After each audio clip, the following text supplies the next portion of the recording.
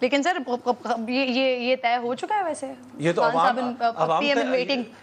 طے کرے گی نا. اب آج کے جو سروے آ رہے ہیں ہو سکتا ہے 3 مہینے کے بعد سچویشن ڈفرنٹ ہو جائے, 6 مہینے کے بعد ڈفرنٹ ہو جائے, سیاست میں ہوتا ہے. لیکن ابھی عوام کے دلوں کی آواز ہے عمران خان صاحب. آپ دیکھ لیں سڑکوں پہ, آپ دیکھ لیں جلسوں میں, آپ دیکھ لیں.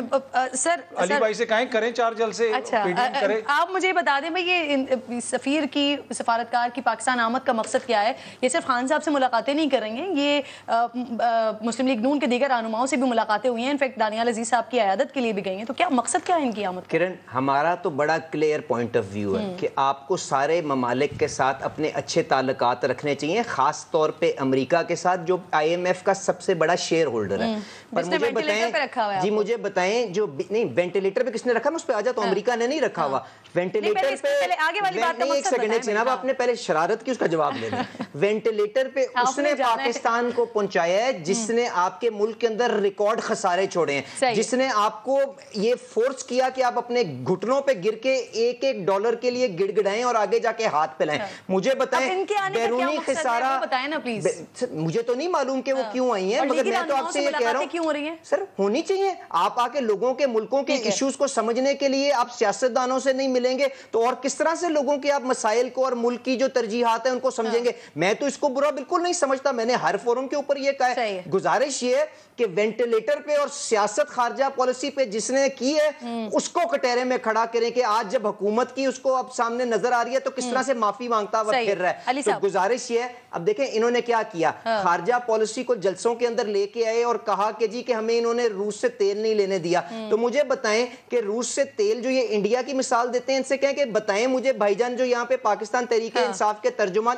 اینالسٹ بیٹھے ہوئے ہیں, انہوں نے کہا تھا کہ جی یہاں پہ ہمیں روس سے تیل نہیں لینے دیا. تو انڈیا کے ذخائر جو ہیں وہ $600 بلین کے ہیں. آپ مانگے ٹانگے کے ذخائر چھوڑ کے جائیں, IMF کے اوپر آپ کے جانا مجبوری ہو, تو آپ کس طرح سے امریکہ کی ڈکٹیشن یا کسی اور ملک کی ڈکٹیشن نہیں لیں گے؟ میں آپ سے یہ گزارش کر رہا ہوں. احمد صاحب سر یہ جو میٹنگز ہو رہی ہیں, ان میٹنگز کا اتنا اثر و رسوخ ہوتا ہے؟ دفاعی معاملات کو بہت اچھے طریقے سے جانتے ہیں سر آپ, الیکشنز کے حوالے سے, ملکی معاملات کے حوالے سے اس میں اپنا اثر و رسوخ استعمال کیا جا سکے, ان میٹنگز کی اتنی اہمیت ہوتی ہے؟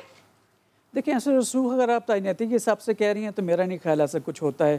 ہاں لوگ اپنی کیا سے رائیاں ضرور کرتے ہیں, لیکن میں اس کو وہ نہیں اس بات. لیکن رابن رفیل صاحب جو بھی آئی ہیں یہ بیسیکلی بھی ایک تھنک ٹینک کے اندر ہیں, اور امریکن اگر آپ دیکھیں ان کا وے آف ورکنگ, تو تھنک ٹینکس جو ہیں بیسیکلی وہ پالیسی انپٹ دیتے ہیں اپنے اسٹیٹ ڈپارٹمنٹ کو, اور وہاں سے چیزیں آگے چلتی ہیں. تو ان کا یہاں پہ آنا, میں اس کو صرف اگر محاورے میں کہوں تو دیر آئے درست آئے والی بات ہے کہ عمران خان صاحب نے جب اپنی ان کی گورنمنٹ جب گئی تھی تو خط لہرا کر انہوں نے ایک کنڈیشن کریٹ کر دی تھی, ایک انوائرمنٹ کریٹ کیا تھا جس میں اینٹی امریکن سلوگن انہوں نے لے کے چلے تھے, اور پبلک میں کافی پاپولر بھی ہوا تھا, اور اب بھی وہ پاپولر ہے. لیکن اب جب ان کے شاہد قریشی صاحب نے میرے خیال میں, یا ان کے اور جو ایکسپرٹس ہیں فارن پالیسی, انہوں نے ان کو شاید گائیڈ کیا ہو یا انہوں نے اس کو ایکسیپٹ کیا ہو, تو ملنا ملانے سے تو کوئی فرق نہیں پڑتا. آپ کی فارن پالیسی کیا چیز ہے؟ آپ کی فارن پالیسی آپ کے آئیڈیولوجیکل بارڈرز, آپ کے ایکسٹرنل بارڈرز, آپ کے اکنامک انٹرسٹ اور آپ کے لوگوں کی اپنی ویل بینگ جو ہے اس کو انکمپس کرتی ہے. اور ابھی آپ نے جیسے خود کہا, اور میں جو پینلسٹ بھی کہہ رہے ہیں کہ شاید ان کی پاپولیرٹی دیکھتے ہوئے شاید وہ دوبارہ پاور کارڈرس میں آ جائیں. تو امریکہ جو ہے وہ انڈیا کے بعد میرے خیال میں سب سے بڑی ڈیموکریسی ہے. وہ بھی ٹی وی کے اوپر دیکھ رہے ہیں, وہ بھی تقریروں کو سن رہے ہیں, اور وہ ایسے لوگوں کے ساتھ جاتے ہیں جن کے ساتھ کہ پبلک کھڑی ہوتی ہے. تو اس پیرائے کے اندر آپ دیکھیں تو ان کا ملنا کوئی معیوب بات نہیں ہے. لوگ پہلے بھی ملتے آئے ہیں, اور عمران خان صاحب کہتے بھی آئے ہیں کہ میری کوئی دشمنی امریکہ سے کچھ ذاتی نہیں ہے. میرا یہ تھا کہ ہم برابری کے لیول پہ چلیں اور ہم ان کے ساتھ پیس میں ہوں گے, جنگ میں نہیں ہوں گے. تو لہٰذا تمام پولیٹیکل لیڈرز ملتے ہیں, بڑے پاکستانی کے پاس یہ حق نہیں ہے کہ کسی کی بھی حب الوطنی کے اوپر سوال اٹھائے. تو بالکل پاکستان کے مفاد میں ملنا چاہتے ہیں تو ندامت یو ٹرن کے اوپر اپنی ضرور اظہار کریں. آپ سے کوشچن کر رہی ہوں سر, حکومت کے پاس زہر کھانے کے پیسے نہیں ہیں, بڑے برے حالات ہیں. وفاقی وزیر خزانہ آتے ہیں, وہ بیچارے اشکبار ہو جاتے ہیں قصہ سناتے ہوئے, بتاتے ہوئے. سر اتنے برے حالات میں سیلاب متاثرین کے لیے امداد مانگی جا رہی ہے دنیا بھر سے. اتنے برے حالات میں سر آلموسٹ 70 کے قریب یہ کیبنٹ پہنچ گئی ہے, مشیران اور معاورین کو ایڈ کر کے. سر یہ کچھ سمجھ نہیں آ رہا ہے اتنے برے حالات میں. اصولی طور پہ آپ کی بات بالکل جائز ہے, پر اسپیشل, میری عرض تو سن لیں, special assistant to the prime minister جو ہے ایک اعزازی عہدہ ہے. میرا نہیں خیال اس کے پاس کوئی بینیفٹس یا اس کو کوئی ایڈیشنل اخراجات ملتے ہیں. اگر مخلوط حکومت ہونے کی مجبوری کے تحت اگر چند لوگوں کو کوئی ذمہ داریاں لگا دی ہیں تو ہمیں اس کے اوپر بہت زیادہ کرٹیسزم کی ضرورت نہیں ہے. آج جس چیز کے اوپر فوکس رکھنا چاہیے وہ یہ ہے کہ کس طرح سے اس ٹیم نے اس ملک کو ڈیفالٹ سے بچا کے اس مشکل حالات سے باہر نکالنے کی کوشش کر رہی ہے, اور اللہ تعالیٰ وزیر اعظم پاکستان کو ہمت دے کہ وہ جو یہ آفت آئی ہے اس کے اندر سے بھی اچھے انداز کے اندر لوگوں کی بحالی کرتے ہوئے ہمیں اس ملک سے اسٹیج سے آگے نکال سکے. میں تو صرف یہ دعا کے ساتھ آپ کا جواب دینا چاہتا ہوں. صحیح ہے, لاسٹ کامنٹ کیجیے گا. سر یہ حکومت کے پاس پیسے نہیں ہیں لیکن پھر بھی اعزازی کیا کہتے ہیں عہدے نوازے جا رہے ہیں. اللہ اس قوم کو ہمت دے کہ اس وزیر اعظم اور اس کابینہ کو وہ مزید برداشت کر سکیں. 4 مہینے کے دوران جو ہوا ہے یہاں پہ, آٹا آج کس طرح کلو ہے, آج بجلی کے ساتھ انہوں نے کیا کیا ہے, پاکستانیوں کے ساتھ جو یہ حکومت کر رہی ہے نا, تو اس حکومت کا یہ خیال ہے کہ پاکستانی بھول جائیں گے. آپ عوام کے اجتماعی شعور کی توہین کر رہے ہیں, اور اس کا جواب جو انہوں نے پاکستان کے ساتھ کیا ہے, اس کا جواب بیلٹ باکس کے ذریعے پاکستانی ان کو خود دے دیں گے. مجھے یا آپ کو دینے کی ضرورت نہیں ہے. صحیح, بہت بہت شکریہ. آپ دونوں مہمان پروگرام میں ساتھ موجود تھے, بہت شکریہ. صحیح آپ نے وقت دیا. کوئکلی ناظرین آگے بڑھ رہی ہوں. چودھری شافع حسین صاحب صاحبزادے ہیں, چودھری شجاعت حسین صاحب کے مجھے پروگرام میں اس وقت جوائن کر چکے ہیں. السلام علیکم سر, اس وقت آپ موجود ہیں اور چودھری شجاعت حسین کے صاحبزادے ہیں آپ, جنہوں نے پنجاب کی سیاست میں حصہ لینے کا فیصلہ کیا ہے, اور آئندہ انتخابات جو ملک کا سب سے بڑا مسئلہ بنا ہوا ہے, وہ چاہتے ہیں کہ آنے والے الیکشنز میں باقاعدہ حصہ لیا جائے. شافع صاحب, سر سالوں سے آپ کا گھرانہ سیاست کر رہا ہے, سیاست میں ہے, آپ خود, والد اور بھائی کیمپین کرتے رہے, لیکن خود کبھی میدان میں نہیں آئے, تو سر اب آنے کا فیصلہ کیوں کیا گیا ہے؟ بسم اللہ الرحمن الرحیم. شکریہ پروگرام پر بلانے کا. میں یہ بتانا چاہوں گا کہ جو عملی والی بات ہے نا, کبھی اعلان کی ہے, ایسی کوئی اس لیے بات نہیں ہے کہ میں 2004 سے جو ہے آن گراؤنڈ پالیٹکس میں جو ہے وہ ایکٹیو رہا ہوں, اور عوام کے ساتھ جو ہے کافی سالوں سے میرے رابطے ہیں. تو ایسی بات نہیں ہے کوئی فریش سٹارٹ میں کو لے رہا ہوں. سنس 2004 سے میں گراؤنڈ پالیٹکس میں جو ہے وہ ایکٹیو رہا ہوں. شافع صاحب, ہم نے دیکھا ہے سر آپ کے بھائی چودھری صالح کے وفاق کے معاملات کو دیکھ رہے ہیں, پنجاب میں چودھری شجاعت صاحب سے زیادہ پارٹی پر پرویز الہی صاحب کی گرپ نظر آتی ہے, تو کیا آپ کو میدان میں اتارنے کا فیصلہ اس وجہ سے کیا گیا ہے سر, پرویز الہی صاحب کے اثر و رسوخ کو کم کرنے کے لیے؟ پنجاب کے حوالے سے جو ہے مختلف ڈسٹرکٹس کے جتنے بھی ہمارے پارٹی کے لوگ ہیں اور جو عوام ہیں, ان کے ساتھ میں کافی سالوں سے رابطے میں ہوں.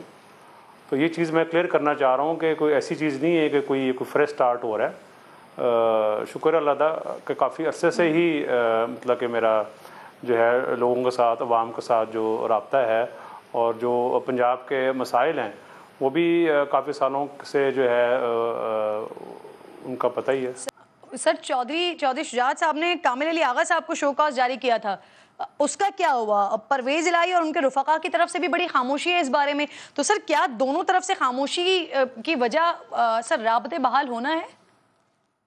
دیکھیں, جہاں آپ نے بات کی ہے کامل علی آغا کی, وہ جنرل سیکرٹری ہے پاکستان مسلم لیگ کا, ٹھیک ہے, اور جو انہوں نے پریس کانفرنس کی, پہلی چیز تو یہ ہے کہ جو انہوں نے الفاظ استعمال کیے وہ نہایت ہی میں سمجھتا ہوں کہ غیر مناسب الفاظ تھے.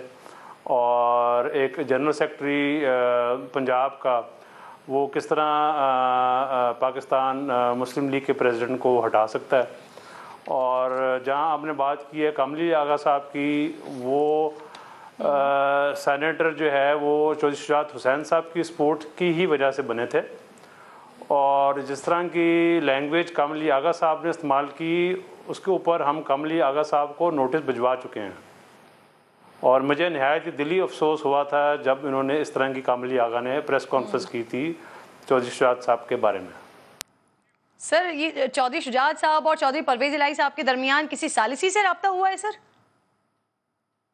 فی الحال تو کوئی رابطہ نہیں ہے, مگر میں سمجھتا ہوں شروع دن سے لے کے اب تک بھی کہ سیاسی خاندان جو ہیں وہ مضبوط ہوتے ہیں اگر کٹھے مل کے چلا جائے تو اگر ایک سائڈ کو کٹھے مل کے نہیں چلنا چاہ رہی تو اس میں پھر کیا کر سکتے ہیں. اس لیے کہ شجاعت صاحب بڑے ہونے کے ناطے انہوں نے کافی کوشش کی کہ پیچ اپ ہو جائے, اور ہم نے اپنے دروازے کبھی بند نہیں کیے.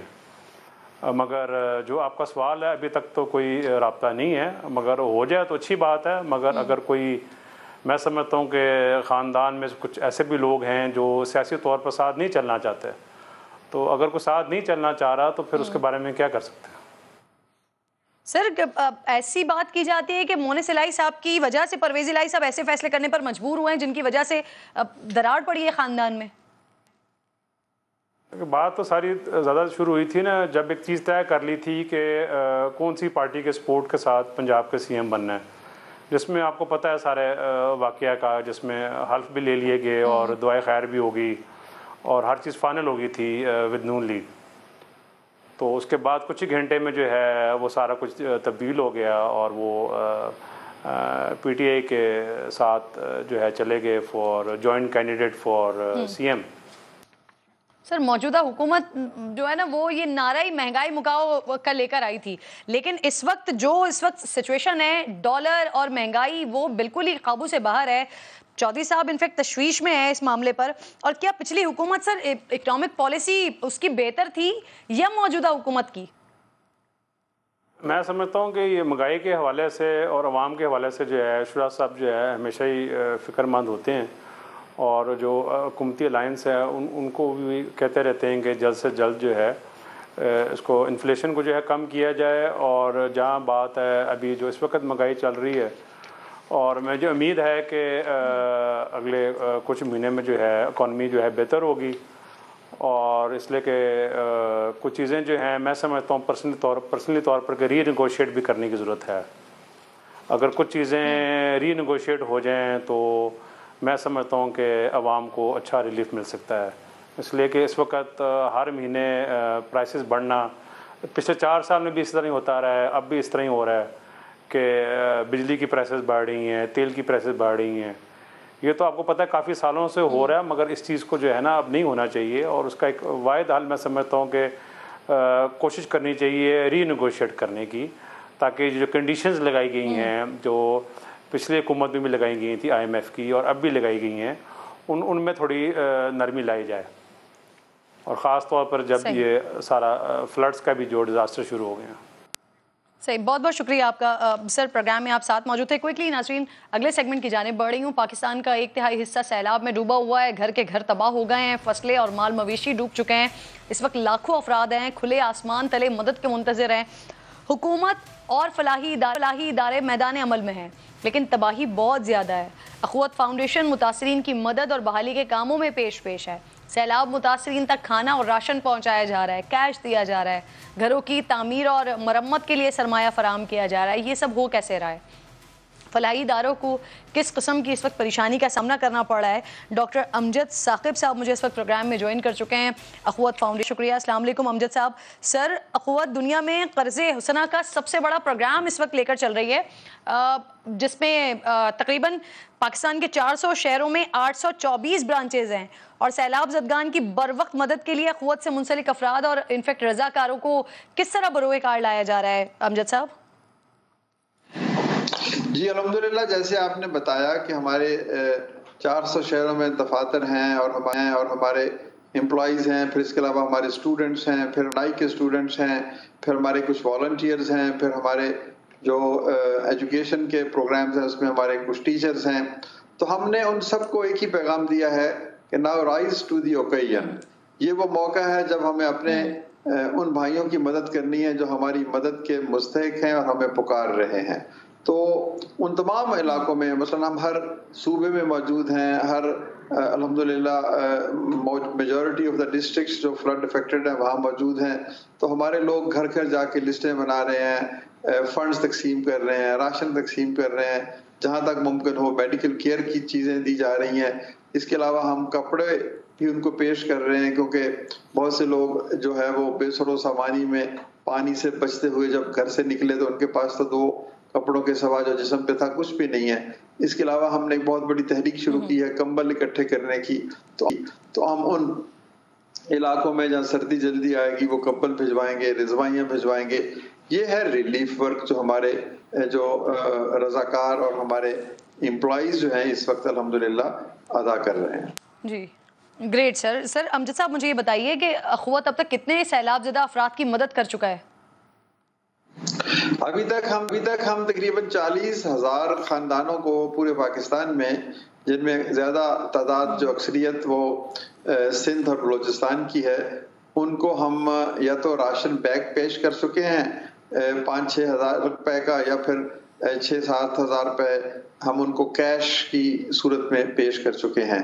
تو یہ اس کے علاوہ جو ہم نے ڈیلی بیسس پر کھانے پیش کیے یا جو کیمپس لگائے، جو مریضوں کو ٹریٹمنٹ کیا اور جو کپڑے پیش کیے، اس کو ہم ابھی اس کی ہمارے پاس کوئی ڈیٹیلڈ فگرز نہیں ہیں، لیکن آپ یوں سمجھ لیجئے کہ 40,000 خاندانوں سے محبت، بھائی چارے اور اخوت کا رشتہ جڑ گیا، اور ان کو ہم نے کچھ نہ کچھ پیش کیا کہ وہ اپنی اس مشکل میں تھوڑی سی مدد تو ان کی ہونی چاہیے نا، ان کو یہ احساس ہو کہ کوئی تو ہے اس معاشرے میں جو ہمارے لیے سوچتا ہے۔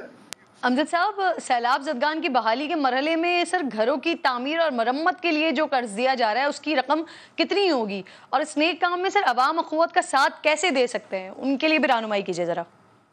دیکھیں، اصل میں ہمارا یہی کام ہے، یہ ریلیف کا کام تو ہم اس لیے کر رہے ہیں کہ یہ فوری ضرورت ہے اور زندگی بچانے کا معاملہ ہے، لیکن اب ہم سمجھتے ہیں کہ جن علاقوں سے پانی واپس چلا گیا ہے وہاں پر لوگوں نے اپنے گھر بنانے ہیں، کاروبار کرنا ہے، زراعت کرنی ہے، مال مویشی کو پالنا ہے، تو جہاں سے ابھی پانی نہیں گیا آہستہ آہستہ 2-3 ہفتوں میں 4 ہفتوں میں وہاں بھی پانی چلا جائے گا۔ تو ہم نے ایک بہت بڑی تحریک شروع کی ہے کہ آپ لوگوں کے گھر بنانے میں لوگوں کی مدد کریں تاکہ ان کو چھت مل سکے۔ تو اس میں ہم 1 لاکھ سے 3 لاکھ روپے تک کا قرضہ پیش کریں گے، اور 1,500 2,000 جتنی بھی اس کی کیپیسٹی گنجائش ہوگی اس خاندان کی، کہ وہ ہم اس کو بھکاری نہیں سمجھتے، وہ ہمارا بھائی ہے، اور بھائی مشکل کے وقت جب مدد کرتا ہے اور جب وہ بہتر حالت میں ہوتا ہے تو پھر اس مدد کا وہ جواب دیتا ہے۔